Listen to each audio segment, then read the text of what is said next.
Hello, everyone. Today is Monday, January 17th, 2022.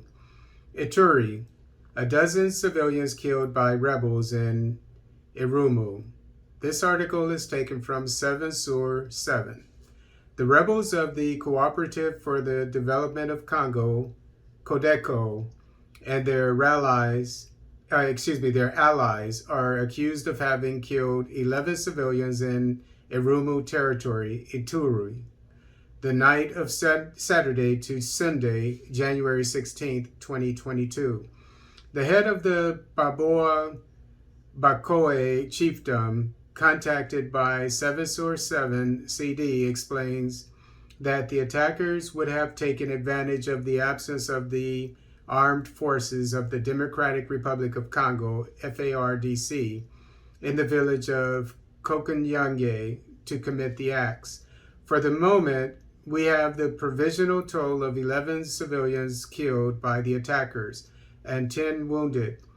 They were killed in Kokonyange village. It is the CODECO militiamen and their allies, including the FPIC, who have just committed this act, taking advantage of the absence of FARDC elements in the village of Kokonyange, said Jonas Lemi Zorabo.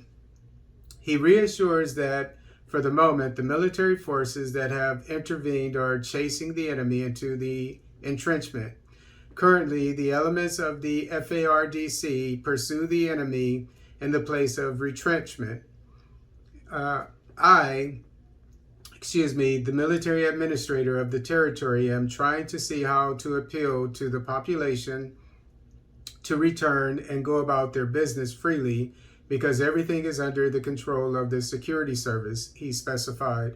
The territory of Irumu is one of the entities of the province of Ituri, which is experiencing unprecedented rebel atrocities. Many local and foreign armed groups are responsible for the thousands of deaths in the east, despite the efforts currently made by the Congolese and Ugandan armies.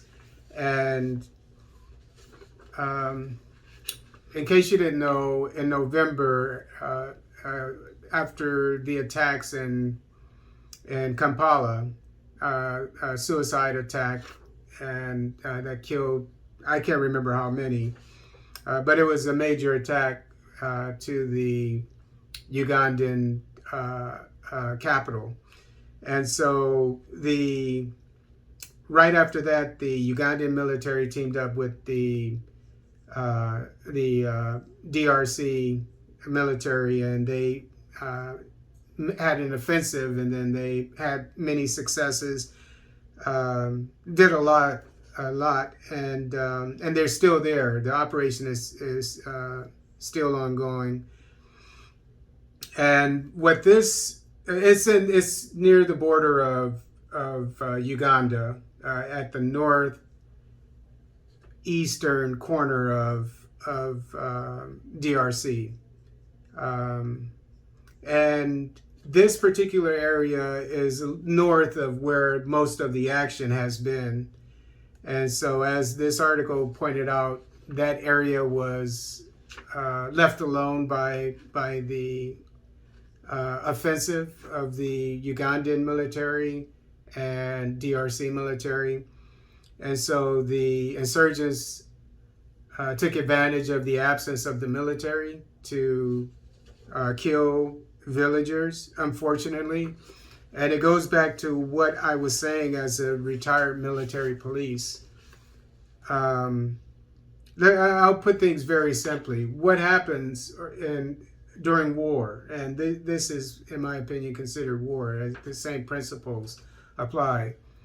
The infantry is up front. The infantry goes forth and kills or takes prisoners, whatever the case may be, and then keeps going. And then all the prisoners get pushed back to the military police who are behind them. And so they incarcerate them, they set up a prison or what have you. And but they also, whatever area was secured or freed by the infantry, the military police take over it and keep it secure. And so that's what I've been getting at. That's one of my themes when it comes to fighting the insurgency.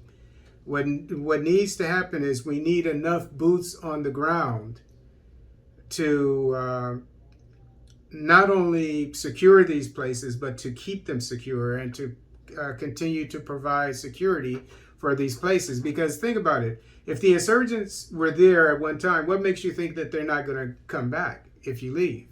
And that's what happened in CAR recently. I went over that. It happened several times in CAR.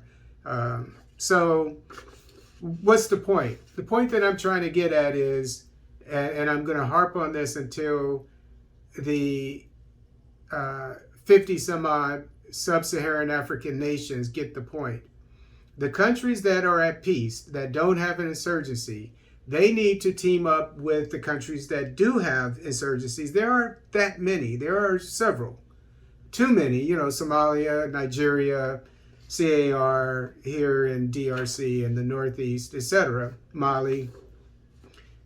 Countries like Angola and Congo, the Republic of the Congo, Gabon, Sierra Leone, etc., that have active duty troops that are not doing anything, that are getting paid. They need to send them to countries that have insurgencies, and so that they can help out. And these are the same troops that could be securing these areas that are secured.